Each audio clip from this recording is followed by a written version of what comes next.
નમસ્કાર દોસ્તો આજે હું ઓટોમાઇઝ જે કંપની છે ત્યાં એક એવી મશીનરી આપણે આજે જોવાની છે અને એ મશીનરી જે ખેડૂતના ખેતરમાં જે કંઈ પણ અનાજ કઠોળ જે બધું પકવવામાં આવે છે વાવવામાં આવે છે તો એનું પ્રોસેસિંગ કરી અને એમાં ખેડૂતની આવક કેવી રીતે વધે અને એમાં એ મશીનરી કેવી રીતે કામ કરે તો એ આજ ખાસ આપણે જીતેનભાઈને મળીને એ જોવાનું છે.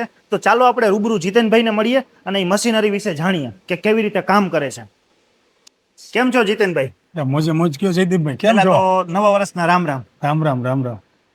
Happy new year. Happy new year. તો ખાસ તો આજે આપણે જે ઓટોમાઇઝની મુલાકાત લેવાનું જે કારણ છે ને એ છે કે તમે ખેડૂતો માટે ઘણી બધી મશીનરી બનાવો છો. હા, તો એમાં હવે તમે નવું શું લઈ આવ્યા છો આપણા ખેડૂત માટે? હું ખેડૂત માટે અમે એવી મશીનરી લઈ આવ્યા છે, આજ તમને એવી બતાવીશ કે આખા ગામની અંદરમાં એક ખેડૂત ખાલી એક મશીન લગાવી દે ને તો આખા ગામની દોઢી બમણી ઉપજ આવશે. બરોબર. તો એમાં ખેડૂતની દોઢી કે બમણી ઉપજ આવે એ વાત તો બરાબર, પણ એમાં ક્યાં ક્યાં અનાજ કઠોળનું એમાં એની ઉપજનું જે કંઈ આ છે આ 350 કિરાનો ક્લિનિંગ પ્લાન. આની અંદરમાં ઘઉં, બાજરો, મકાઈ, જાર કોઈ પણ વસ્તુ નાખશે ને ખેતરમાંથી જેવું નીકળું એવું આની અંદરમાં નાખે એટલે ક્લીન થઈ જાય કે એની અંદરમાં પૂતરિયા, કાંકરા, ટુકડા ઘઉં કોઈ પણ હશે ને એકદમ ક્લિનિંગ થઈ અને ટકાટક થઈને નીકળશે. માર્કેટ યાર્ડમાં વેચશે ને એટલે ગામ કરતા મણે 150 થી 200 રૂપિયા વધારે મળશે. ઓકે. તો આની અંદર ખાસ કરીને તમે ઘઉંની વાત કરી. હા, તો ઘઉંના ચોખ્ખું કરીને બધું એમાં પૂતરિયા બધું સાઈડમાં નીકળી જાય. દાખલા તરીકે તમે ઘઉંનું પૂછો તો ઘઉંની અંદરમાં કેવું હોય કે આજે ખેડૂત શું કરે કે વાડીએ હલરમાં ઓપનરમાં ઘઉં કાઢે, ત્યાર પછી ખરામાંથી લઈ અને પઠ્ઠામાં નો લઈ આવે અથવા તો ઘરે નો લઈ આવે, એમનો ઘઉં સીધા માર્કેટ યાર્ડમાં વેચી નાખે. બરોબર. એટલે એના ભાવ ક્યારેય પૂરા મળે નહીં. એનું કારણ છે કે એની અંદરમાં કાંકરા હોય, કચરો હોય, ડસ હોય અને પૂતરિયા હોય. આ બધું ભેગો માલ છે એટલે ક્યારેય ખેડૂતને બિચારાને ભાવ વધારે નથી મળતા. એટલે અમે શું કર્યું કે એક એક ખેડૂતને ગામની અંદરમાં રાખી દઈએ વાડીએ ઘરે, એટલે આ મશીન હાલે. કેવું તો કે એની અંદરમાં પૂતરિયા હોય તો એમાંથી ઘઉં અલગ છૂટો પડી જાય, કાંકરા હોય તો એ અલગ મેગ્નેટિક ડિસ્ટોનર દીધું એ અલગ થઈ જાય. ત્યાર પછી એની અંદરમાં ઝીણા ટુકડા હોય અથવા તો કે ક્યારાને પાણી ન મળ્યું હોય અને ઘઉં શીપલા જેવા થયો એ શીપલા ઘઉં ને બધું અલગ પડી જાય. સારામાં સારો ઘઉં ટકાટક દોણા જેવા ઘઉં હોય ને એ જ વધે અલગ ને પછી એ માર્કેટ યાર્ડમાં વેચવા જાય એટલે 200 થી 250 રૂપિયા લગીના મણે ભાવ વધારે મળે. અચ્છા, માર્કેટ યાર્ડમાં વેચવા જઈએ તો પણ મળે અથવા તો કોઈ ખેડૂત છે એ પોતાના બ્રાન્ડથી કે કોઈ એની બ્રાન્ડથી વેચતા હોય તો એને ડાયરેક્ટ આપી શકે એવું કઈ થઈ શકે? આપી શકે ને. એ જો એવી રીતના પેકિંગ કરીને તૈયાર કરીને વેચે ને એક સાથે વેક્યુમ મશીન રાખી દે ને તો ઘઉં વેક્યુમ પેકિંગ કરીને વેચે ને તો 1000 રૂપિયાનો મણ વેચે. 1000 રૂપિયાનો મણ ઘઉં વેચી શકે? અટાણે ક્યાંય 500-600 નો જતો હોય ને તો 1000 રૂપિયા કિલો મણનું વેચાણ થઈ શકે આરામથી. એટલે ખેડૂતની સીધી દોઢી ડબલ ઉપજ આવે. બરોબર છે. આ બધી આખી પ્રોસેસ હોય અહીંયા આવે ને ખેડૂત. ખાસ કરીને તમે જે પ્રોસેસની વાત કરો છો તો અત્યારે ટેકનોલોજી ને એઆઈ ને બધું એટલું બધું આવતું જાય છે તો જેમ જેમ બધું અપડેટ થતું જાય તો આપણે પણ ખેડૂતોએ પણ જો થોડું ઘણું આવું અપડેટ કરે તો એનો ઇન્કમમાં વધારો થઈ શકે. થઈ જ શકે ને. આજે કેવું છે ટેકનોલોજીનો જમાનો છે. બરોબર. આપણે દાખલા તરીકે ઇન્ડસ્ટ્રીઝ હોય કાંઈ પણ હોય તો એની અંદરમાં બધા જ લોકોને નવી ટેકનોલોજીના મશીન, નવી ટેકનોલોજીની કઈ ને કઈ વસ્તુ લેવી પડે ત્યારે એની ઇન્ડસ્ટ્રીઝનો ગ્રોથ થતો હોય. તો ખેડૂત પાસે એક એવું ઉત્પાદન છે કે નવા પૈસાનું ઉત્પાદન જ છે ને ખેતરમાં જ થાય. બરોબર. નવા પૈસાનું એક દાણો નાખો ને 1000 દાણા થાય. તો એક જ વસ્તુ એવી છે ખેડૂતને જમીન. ખેડૂતની જમીન. બરાબર છે. એના સિવાય કઈ થાય જ નહીં. બરાબર છે. હવે તમે આ બધું ખેડૂત વિશે તો વાત કરો છો, મને જીતેનભાઈ થોડુંક આ મશીન ખરેખર કેવી રીતે કામ કરે છે અને આમાં ક્યાં ક્યાં અનાજ કઠોળનું બધું પ્રોસેસિંગ ને શું શું થઈ શકે એની ઉપર થોડીક વિગતવાર વાત કરો. જો આની અંદરમાં પ્રોસેસિંગની વાત કરું ને તો ખેડૂતના ખેતરમાં જે કાંઈ કઠોળ અથવા અનાજ ઉગે ને એ બધું જ ક્લિનિંગ થાય. જે કાંઈ ખેતરમાં થાય છે ટોટલી અનાજ આની અંદરમાં ક્લિનિંગ થાય અને સારામાં સારું થાય. એનું કારણ છે કે આની અંદરમાં જે ક્લિનિંગ થઈ ગયેલી વસ્તુ રહી ને એ જે 5 કરોડનું મશીન હોય ને એમાં જે ક્લિનિંગ થતું હોય ને એવું અમે સ્પેશિયલ ખેડૂત હાથે નાનું મિની મશીન બનાવ્યું છે. અચ્છા. કે એવી ટેકનોલોજી વાળા મોટા મશીનમાં જઈ અને ક્લિનિંગ કરવાની જરૂર નથી. એનું જે કંઈ છે એ નાનું સ્વરૂપ દીધું છે અને એક ખેડૂત લે તો આજુબાજુના જેટલા ખેડૂત રહ્યા એને બધા એની પાસે લઈ આવે તો થઈ શકે. અને આ મશીન અમે એ ડિઝાઇનથી બનાવેલું છે કે આની અંદરમાં કોઈ પ્રકારની ખેડૂતને ચિંતા કરવાનો વિષય જ નથી. કારણ કે પાવર હોય તોય ભલે, ન હોય તોય હાલશે. અચ્છા, પાવર ન હોય તો કેવી રીતે હાલે? સોલાર થી હાલે. સોલાર થી હાલે? હા. અને ઈ સોલાર ન હોય તો? સોલાર ન હોય એવું બને જ નહીં ને. કારણ કે સોલાર આપણે ફિટ કરી દઈએ. હા, બરોબર. સૂર્યપ્રકાશ તો આવવાનો છે, કોણ રોકી શકશે? એટલે સોલાર ન હોય એવું કેમ કહી શકાય? બરોબર છે. એટલે સોલાર ને આપણે એને ફિટ કરી દઈએ. ચાલો સોલાર એક પેનલ મારી દઈએ એટલે સોલાર ઉપર હાલશે. કારણ કે આજે ખેડૂતની ઘણી બધી સમસ્યાઓ હોય છે. એને 3 ફેઝ પાવર નથી મળતો, કનેક્શન નથી મળતું. ગામડાની અંદરમાં ગામની અંદરમાં આજે ગામમાં શું હોય ઘણા એના મોટા ઘર હોય, મોટા પઠ્ઠા હોય, મોટા ફરિયા હોય, તો ન્યાય એક મશીન મૂકી દે ને તો આખું ગામ એની પાસે ક્લિનિંગ કરવા આવે ને તો ઈ ખેડૂતનો જે છોકરા હોય અથવા તો કોઈને ગામમાં જ રહેવું છે ને કોઈ ગામમાં યુવાન બિઝનેસ છે, કરે હા, યુવાન બરોબર છે છે. લેડીઝ ને બિઝનેસ કરવો હોય ને તો આ મશીન હલાવી શકે કારણ કે આમાં કોઈ ટેકનોલોજી નથી એટલું સહેલું છે. આ બધી ટેકનોલોજી આની અંદર દઈ દીધી છે એ સિસ્ટમ થી ચાલશે તો એ કેવી રીતે થોડુંક મને લાઈવ આખા બધું સમજાવો ને. હવે જો સાંભળો કે દાખલા તરીકે ઘઉં નાખશે ને તો ઓટોમેટિક એની રીતે બધું જે જરૂરિયાત છે ને એ બધું લઈ લે બરોબર. ક્લિનિંગ થઈ જાય ને એટલે ત્યાંથી લઈ લેવાનું ગામમાં એક જગ્યાએ છે તો આખું ગામ એના ખેતરમાં જે કાંઈ અનાજ કઠોળ થાય છે એની ઘરે લઈ ત્યાં લઈ જવાનું જાય. અથવા તો એની વાડીએ લઈ જવાનું ત્યાં ક્લિનિંગ કરીને તરત લઈ આવવાનું એટલે એની ઉપજ વધશે અથવા તો ગામની અંદરમાં એને ફરતું લઈ જવું છે તો ટ્રેક્ટર ઉપર હાલશે તો ઈ પ્રમાણે fit હા, કરી દેવાનું મોટા tractor ખેડૂત છે અને એને ખેતરની અંદરમાં ખરામાં ને ખરામ ચોખ્ખું કરીને ત્યાંથી જ સીધું ગ્યાડમાં ભરાવવું છે તો ટ્રેક્ટર લઈને ત્યાં જઈને સાફ કરી આવવાનું એટલે આમાં એવી રીતે પણ તમે આને કરી શકો કે ટ્રેક્ટરમાં જોઈન્ટ થઈ જાય. હા, બધી જ વસ્તુ આમાં ફેસિલિટી દઈ દીધી છે કે ખેડૂતની કોઈ સમસ્યાનું સમાધાન બધું જ દઈ દીધું છે તો આની અંદરમાં એને ખેડૂતને કોઈ તકલીફ જ નથી એમ કહેવાય. એટલે ખેડૂતનું જે કાંઈ પણ બધું અનાજ કઠોળ રો મટીરિયલ બધું બને છે ઈ રો મટીરિયલને જો ફિનિશ ગુડ કરીને માર્કેટમાં જો એક સારી એક બ્રાન્ડથી કે સારી ક્વોલિટીથી જો વેચવામાં આવે તો ખરેખર એના ભાવ સારા મળી શકે છે. કારણ કે તમે મોલમાં જાઓ કે ઓનલાઈન એમેઝોન ફ્લિપકાર્ટ જેવા પોર્ટલમાં વેબસાઇટમાં જ્યારે જુઓ ને તો ત્યારે એના જે ભાવ છે ઘઉં હોય મગફળી હોય કે કોઈ પણ પ્રકારનું અનાજ કઠોળ છે મગદાળ છે તુવેર દાળ છે ચણા દાળ છે તો એના જે ભાવ છે ખાસા એવા વધારે હોય છે. તો આ કામ જો ખેડૂત જ પોતે કરવા માંડે તો ઈ જે એનો જે બેનિફિટ છે એ વચ્ચેનો બેનિફિટ બધો ખેડૂતને પોતાને જ મળી શકે. મળી શકે ને એટલે તો આ ડિઝાઇન એવી રીતની કરી છે કે ખેડૂત તો કરશે આજે માની લ્યો જેન્ટ્સ ઘણી જગ્યાએ કામમાં બીજી હોય તો આજે ટેકનોલોજીનો યુગ છે હા. લેડીઝ આ બિઝનેસ ગામડામાં રહીને કરી શકશે કોઈ ખેડૂતને હવે સમય આવી રહ્યો છે ખેતીવાડીનો હા. ઓર્ગેનિક ખેતીનો હા. આ પ્રાકૃતિક ખેતીનો તમે જે તો પ્રાકૃતિક આજે ખેતી છે ને આ ગામડામાં રહેવાની મજા છે ને એ કંઈક અલગ જ છે એટલે એને સિટીમાં રહેવાનો વિચાર કરવા નથી થતો. એક તમે જે કહો છો ને ખેતીનો ઇલોન મસ્ક છે ને SpaceX ના જે ફાઉન્ડર ઇલોન મસ્ક હાજી એનો એક ન્યૂઝપેપરમાં આર્ટિકલ હતો એ એવું કહે છે કે ભવિષ્યમાં AI એટલું બધું આવી જવાનું છે કે માણસ માટે કરવા જેવું કંઈ કામ જ નહીં રહે ખાલી ખેતી એક જ માત્ર કામ રહેશે. આ તો જોઈશું તો ખરા આજે ખેતીનો જમાનો છે હા. એટલે તમે આ એલન મસ્કનું ઉદાહરણ દીધું તો ખેતીની અંદરમાં એવું છે કે કામ તો કરવું જ પડશે મહેનત કરવી જ પડશે. આજ ખેડૂતમાં તમે ગામડે જાઓ ને તો ખબર પડી જાય કોણ ખેડૂત સમૃદ્ધ છે. ભલે મોટી ખેતી હોય ને સમૃદ્ધ છે એવું નથી હોતું. ખેતરમાં શક્કર મારો અને નક્કી થઈ જાય આના ખેતરની અંદરમાં હજી ખડ ઉગે છે એટલે એ ખેડૂતને ઉપજ ન આવતી હોય જાય. બરોબર છે. જેની જમીન સોખી અને જમીન ટૂંકી તો એ ખેડૂત સધર રહી છે. હા બરોબર. એટલે એ ટેકનોલોજીની આઈરે હાલતા છે ટેકનોલોજીની સાથે કામ કરતા છે ટેકનોલોજીની સાથે એની વાડીઓ બધી મશીનરી છે ટેકનોલોજીની સાથે એનું પ્રોડક્ટ બનાવતા છે ટેકનોલોજીની સાથે ઓર્ગેનિક ખેતી પણ કરતા છે. એ ખેડૂતને એવું નથી કે 10 વીઘા જમીન છે તો ઉપજ ન આવે 10 વીઘામાં પણ પુષ્કળ પૈસા મળે અને કાંઈ કરવાની જરૂર નથી તો એની અંદરમાં એટલું ઉત્પાદન થાય ખાલી અમારી કંપનીનો કોન્ટેક્ટ કરે ને એટલે અમે એને બધું જ માર્ગદર્શન આપી દઈએ. અચ્છા ઈ તો તમે કસ્ટમર કેરની વાત કરી ખેડૂત તમને ફોન કરે તો તમે એને કેવી રીતે માહિતી આપો પણ મને હજી એક બીજો પ્રશ્ન એવો થાય છે કે હવે માની લો કોઈ ખેડૂતને આ મશીન લેવું છે હા તો એમાં કારણ કે સરકારશ્રી તરફથી ઘણી બધી યોજનાઓ સબસિડી ને આવું બધું ઘણું બધું ચાલતું હોય તો એમાં કાંઈ તમે મદદ કરી શકો ખરા? અરે બિચારા સરકાર તો એટલી બધી સબસિડી આપે છે એટલી લોનો આપે છે એટલી યોજનાઓ આપે છે કે ખેડૂતને ચિંતા કરવાનો પૈસાનો તો પેલા વિષય જ નથી. પૈસા ન હોય તો બિઝનેસ કરી શકે. એટલે પૈસા ન હોય તો એ ખરેખર આ બધું કરી શકે. કરી જ શકે ને કારણ કે આ બધું ફૂડ પ્રોસેસિંગ મશીનરી હા. એ બધું ખેતરમાં થાય છે અને ખેતરમાંથી સરકાર એને ઉપજમાં એને સબસિડી આપે છે લોન આપે છે અને ગાઈડલાઈન આપે છે એવા વ્યાજ સહાય સાથે આપે છે. બરોબર. એટલે એટલી બધી યોજનાઓ છે ખાલી અમારી કોન્ટેક્ટ કરે ને એટલે અમે એને ટોટલી જ્ઞાન આપી દઈએ. એટલે એમ કહી શકાય ને કે ખેડૂતે અગર કોઈને આ બિઝનેસ ચાલુ કરવો છે તો આમ કહેવાય ને કે ખીચામાં હાથ નાખ્યા વગર પણ કરવું હોય તો શક્ય ખરા? શક્ય છે જ.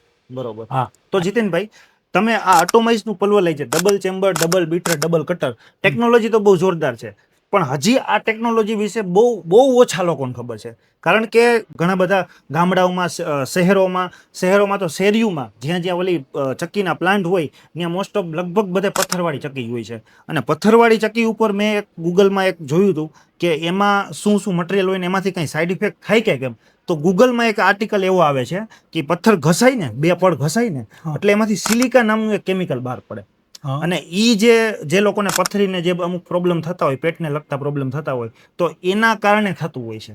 અને આ જે તમારી ટેકનોલોજી છે આમાં તો કમ્પ્લીટ ફૂડ ગ્રેડ મટીરિયલ આખું એસએસ છે. હા, તો આમાં એટલે કેવું છે કે પથ્થરવાળી ઘંટી હોય ને હા. એને પથ્થરવાળી ઘંટીમાં કેમિકલ ને બધું થતું હોય, ઘણી પ્રકારની મહેનત અને આડસ રહેતું હોય છે. હા અને તમે કીધું કે સિલાકા નામનું કેમિકલ હોય છે, એ રિલીઝ થાય એટલે ઘણી બધી બીમારી આન તેન થતું હોય. પણ અમે જે ટેકનોલોજીથી આ મશીન બનાવ્યું છે એના ટચિંગ પાર્ટ એની 100% ફૂડ ગ્રેડ હોય છે. અને આની અંદરમાં નથી પથ્થર આવતો, નથી કટર આવતી કે નથી પુલી આવતી. આ ફૂલ્લી ઓટોમેટિક હાલે છે, ટોનલેસ, એટલે કે એની અંદરમાંથી પહેલા ચેમ્બરમાં જાય, બીજા ચેમ્બરમાં જાય અને કોઈ મેન્ટેનન્સ નો રહે. કે પથ્થરવાળી ઘંટી હલાવતા હોય તમે એ જગ્યા ઉપર જોઈ હોય છે કે એ આખો ખુદ બાવા જેવા ભરાઈ રહેતા હોય અને ગંદુ આખું હોય. લોટવાળા ભર્યા અને આ પ્લાન્ટ ઓટોમેટિક નો જ્યારે લાગેલો હોય અને તમે જોવો ને એટલે મોલ જેવું ફિલિંગ આવે. એટલો ચોખ્ખો ક્લીન ટકાટક દેખાય, કારણ કે આમાં નથી પથ્થરમાંથી કે નથી લોટ ઉડતો, એકદમ ફૂલ્લી આખું પેકિંગ મશીન હોય છે કે એની અંદરમાં ક્યાંય તમારે ટેન્શન જ ન રહે. આ ખાસિયત છે ઓટોમેટિક. તો જીતેનભાઈ, તમે ટેકનોલોજી વિશે, ખેડૂતની આવક કઈ રીતે વધી શકે, બમણી થઈ શકે, 2 થી 2.5 ગણી થઈ શકે, એના વિશે તો ખૂબ સરસ વાત કરી. પણ હવે ખાસ છે ને આપણા જે યુટ્યુબના વ્યુઅર્સ છે, યુટ્યુબ, ઇન્સ્ટાગ્રામ, ફેસબુકમાં જેટલા લોકો વિડીયો જોવે છે અને જે કોઈને પણ આ બિઝનેસ કરવો છે, જે કોઈને પણ ખેડૂતોને કે આજના નવા યુવાનો છે જેને આ બિઝનેસ કરવો હશે, તો એ લોકોને ખાસ જાણવાની ઈચ્છા છે કે આ મશીન કેવી રીતે કામ કરે છે, આમાં શું શું આના ફીચર્સ હોય. તો એ બધું એક વખત છે ને ડિટેલમાં આખું બતાવી દો, જેથી કરીને જેટલા બી લોકો જોવે છે એ જ્યાં પણ બેઠા હોય, દિવસે જોતા હોય, રાત્રે વિડીયો જોતા હોય, તો એને આખું મશીનનો આઈડિયા આવી જાય અને એને એક બિઝનેસ કરવો છે કે કેમ, કરી શકે કે કેમ, અને આ મશીનથી શું શું થઈ શકે, તો એના વિડીયો જોતા જોતા એક વિઝન ક્લિયર થઈ જાય. તો શું થાય કે જે લોકોને બિઝનેસ કરવો છે ને, તો સીધી એને અહીંયા ઓટોમાઇઝમાં વિઝિટ કરવાની જોઈએ. હા, હવે આ મશીન એવું છે ક્લિનિંગ પ્લાન્ટ, આની અંદરમાં આ મશીનમાં હું વાત કરું ને તો અહીંથી ઘઉં નાખે ને એટલે આ પેલું ઘઉંનું મશીન છે કે અહીંથી ઘઉં, બાજરો, કઠોળ ગમે એ નાખશે એટલે સીધું એલિવેટરનું ઉપાડીને સીધું આ જાય કસર મશીનમાં. કસર મશીનની અંદરમાં ઘઉંના જે સિલકા હોય એ અલગ પડે, એમાંથી આ કોટન બેગમાં આવી જાય સિલકા હોય અને ડસ્ટ હોય આ બ્લોઅરમાં આવી જાય.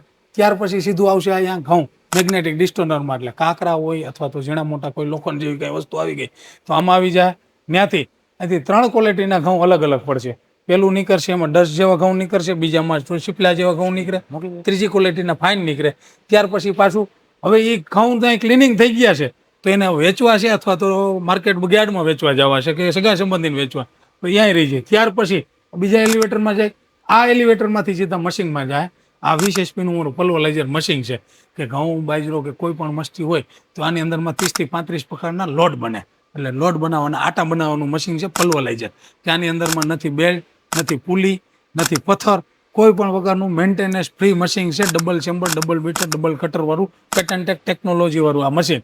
આમાંથી જેવું પીસાઈ જાય ને એટલે સીધું 1 જ સેકન્ડની અંદરમાં ઠંડા થાય અને તમારે જેવી ક્વોલિટીનો આટો જોઈએ ને, જે આજે કેમ મેં કીધું કે 1 કરોડ 1.5 કરોડનું મશીન હોય અને એની અંદર આટાનો જે લોટ તૈયાર થાય ને એવી ક્વોલિટીનો આ સેન્ટિફિકલની અંદરમાં લોટ તૈયાર થઈને નીકળે. 30 થી 35 પ્રકારના આ એક જ મશીનની અંદરમાં સેન્ટિફિકલમાં લોટ તૈયાર થઈ અને કમ્પ્લીટ આવે. એટલે જેને કોઈને બિઝનેસ જો ગામડામાં રહીને કરવો હોય તો પણ આરામથી સારામાં સારો ઘઉં જેવા ખેતરમાં થાય છે એને દરી કમ્પ્લીટ કરી, પેકિંગ કરી, બ્રાન્ડિંગ કરી અને સારું પેકેજિંગ કરીને માર્કેટમાં વેચી શકે ને તેવા આની અંદરમાં આ મશીનની અંદરમાં થઈ જાય. એટલે આખું ફૂલ્લી ઓટોમેટિક પ્લાન્ટ, આ 350 કિલોનો ફૂલ્લી ઓટોમેટિક પ્લાન્ટ આટાનો તૈયાર થઈ જાય. આ જ રીતના ખેડૂત ગામની અંદરમાં કરીએ કે આને સિટીમાં લઈ જવાની કોઈ એવી જરૂરિયાત નથી, સિટીમાં કરે, ગામડામાં સારો એવો વ્યવસાય કરી શકે.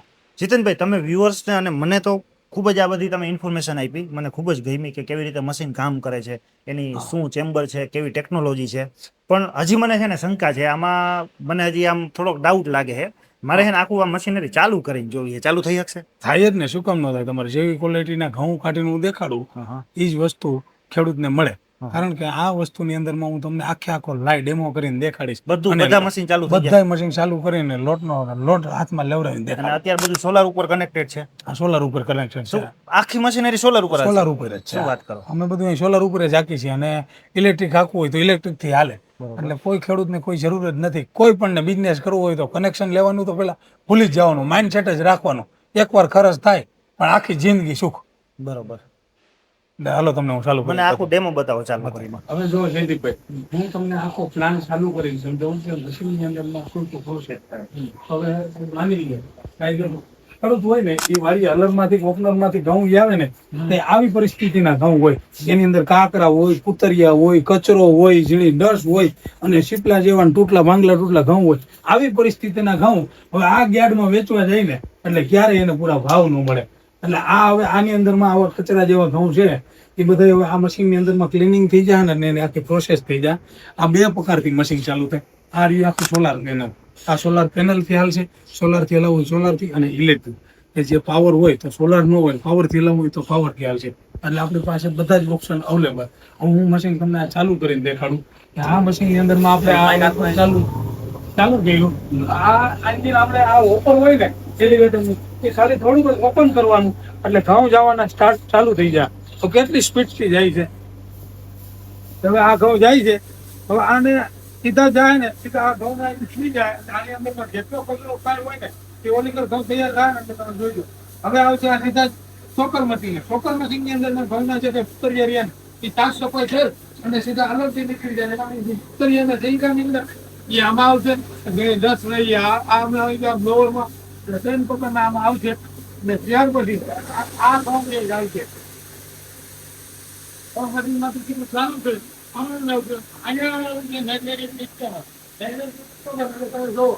આ કેટલા કાકરા ઘઉં હોય છે કે આવા ઘઉં છે ને ખેડૂત ખાતા હોય છે. આટલે પ્રકારના આમાં કાકરા નીકળતા હોય.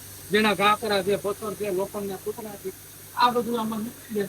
એટલે આ એકદમ સાફ સફાઈ થઈ ગઈ. આ ઘઉંના કાકરા હવે આ હરેક ખેતરની અંદરમાં ઘઉં ખેડૂતને કાકરાની જાતું હોય. આ વસ્તુ માર્કેટ યાર્ડમાં વિશ્વ લઈને એટલે ત્યારે પૂરા ભાવ મળે. હવે આથી ભાવ આવવાના ચાલુ થઈ ગયા. ભાવ આવે આ ત્રણેય જગ્યાએ જે અવર આવતું આ આઉટફૂટમાંથી ઘઉં જેવા 10 હોય અહીં નીકળી જાય એ બહુ ઓછી માલ નીકળે. ઝીણા પકડા જેવા ઘઉં હોય તો પાણી ઓછી મળ્યું હોય ને તો ઘઉં ઝીણા થાય અને ટીકડા થાય. આ ઘઉં નીકળે. પણ સારામાં સારી ક્વોલિટીના ઘઉં છે ને એ ઘઉં અહીં આવે. હવે તમે જુઓ કે આ ઘઉં કેટલી સારી ક્વોલિટીના ઘઉં છે. આ ઘઉંની અંદરમાં તમે જોઈ લ્યો ને તો તમને એક હાથમાં ખોટો ઘઉં જોવા મળે, એમાં ટોટલો ઘઉં જોવા મળે કે નો આની અંદરમાં કાકરો જોવા મળે. આટલી સારી ક્વોલિટીના ઘઉં તૈયાર થઈ ગઈ.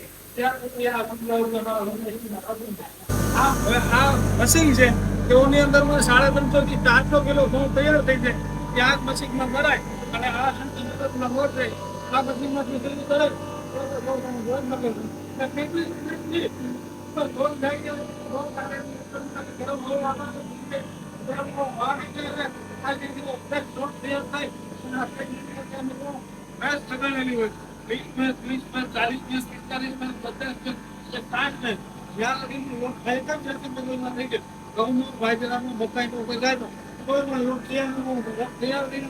ત્યાર પછી આવી રીતના લોટ તૈયાર થાય અને કુંડક થઈ જાય છે. તમે માર્કેટની અંદરમાં પેકિંગ કરીને વેચી શકો, બ્રાન્ડિંગ કરીને વેચી શકો.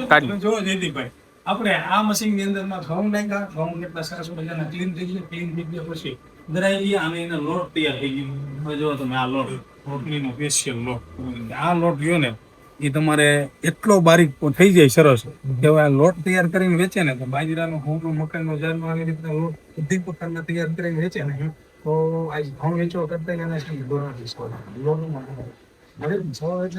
25-30 રૂપિયા કિલો વેચાઈ જાય. તો લોટ લ્યો એ લોટ તમારે 35-40 રૂપિયા 45 રૂપિયા કિલો વેચાય. સીધા 10 રૂપિયા કિલે વધારે અને પ્રોસેસ જ કરવાની છે. અને આ કેવો આવી ગયો કે 2000 પછીના મોડેલ છોકરા છોકરીઓ રહ્યા ને એને કોઈને ઘરે ઘંટી નથી આપવી કે નથી કે દરવું કે નથી હાઈ મેનેજ કરવું નથી. રેડીમેડ લોટના પેકેટ લઈ લ્યો અને રોટલી બનાવીને ખાઈ પી લ્યો. બાકી કઈ કરવું નથી. બાકી આપણા દાદા દાદીના જમાનામાં તો ઘઉં આઈ થાપ કરતા, કેટલું બધું કરતા, પછી દોડતા ઘણી ધરાવા જતા.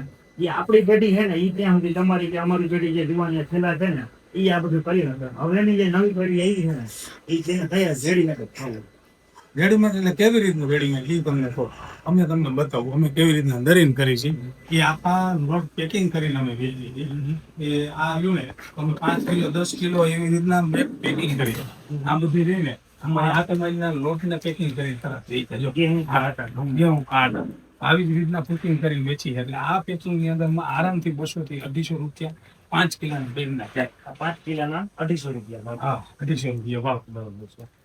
હવે આટલો સરસ મજાનો પેકિંગ કરીને ખેડૂત જો તૈયાર કરીને વેચે ગામડેથી તો સિટીમાં આવવાની શું જરૂરી છે? આ બધી જ પ્રકારના લોટ અમે વેચીએ. અને એટલા લોટ તો વેચી છે આજ મશીન એક જ મશીન. તો જે લોકોને સારું ખાવું છે, સારું જે ખાવાના જેના ક્વોલિટી વસ્તુ ખાવી છે તો એ લોકો અહીંથી ડાયરેક્ટ લઈ શકે ને. એને બધી જ વસ્તુ એમ મળી જાય છે. એને સારું જમવું છે, જે ખાવા પીવાના શોખીન છે, એ તમે તારે અમારી ઓટોમેટિકમાં આવે એટલે ટોટલી સુવિધા આપી છે. અમારા કસ્ટમર આવે ને એ પણ અમારી કંપનીમાં આવે ને વિઝિટ કરીને એટલે અમે એને જમવા બેસાડી. અમારે આટોમેટ ચક્કીની અંદરમાં દરેલા લોટની રોટલી જમાડી, આટોમેટ ચક્કીમાં દરેલા મસાલા અને સબ્જી જમાડી, આટોમેટ રાઈસ મિલની અંદરમાં રાઈસ દાળ ભાત જમાડી, આટોમેટ ચક્કીની અંદરમાં દાળ બનાવેલી દાળ જમાડી.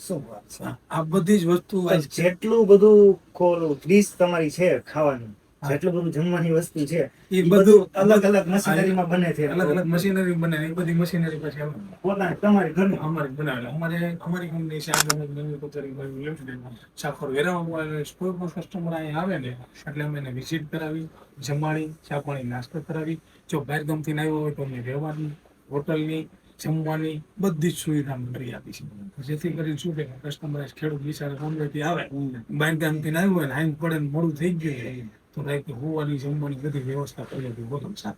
તો ખાસ કરીને જે લોકો રાજકોટ થી આસપાસના, રાજકોટના આજુબાજુના ગામડાના કે ગુજરાતના કે ઓલ ઓવર ઇન્ડિયાના કોઈ પણ ગામડાથી કે કોઈ પણ શહેરથી કે કોઈ પણ રાજ્યથી છે અને એને ઓટોમાઇઝની વિઝિટ કરવી છે તો ચિંતા કરવાની જરૂર નથી. કારણ કે અહીંયા ઓટોમાઇઝમાં જીતેનભાઈ છે અને એની આખી ટીમ છે. એ જે કાંઈ પણ બધું આવવા જવાની, રહેવાની, જમવાની બધી વ્યવસ્થા અહીંયા બધી એ લોકો કરી આપે છે. એટલે તમારે અહીંયા એક વખત આવી જવાનું, પછી બધું ભૂલી જાવ, પછી બધું એ લોકો વ્યવસ્થા કરી દે.